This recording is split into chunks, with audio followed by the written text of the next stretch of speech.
Ketika Siti Badriah meradang gara-gara ucapan Lesti Kejora di video Boy William.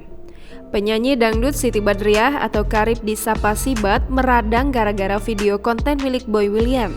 Dalam video tersebut, secara tidak langsung Siti Badriah disebut sebagai pedangdut dengan suara terburuk di antara Ayu Ting Ting, Via Valen, Nela Karisma, dan Cita Citata.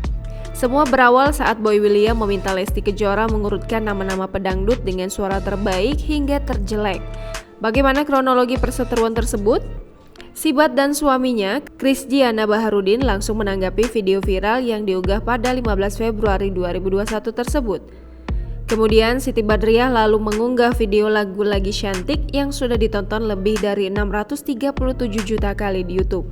Sementara itu, Krisdiana Baharudin menyebut konten perbincangan Boy William dan Lesti Kejora konyol. Menurut Krisdiana, Boy William seharusnya bisa lebih bijak dalam memberi pertanyaan dan memilah kata-kata untuk disampaikan.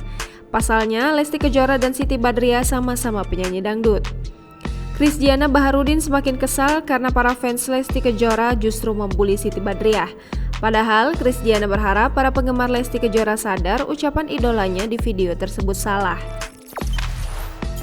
Jangan lupa subscribe, share, komen, dan like ya!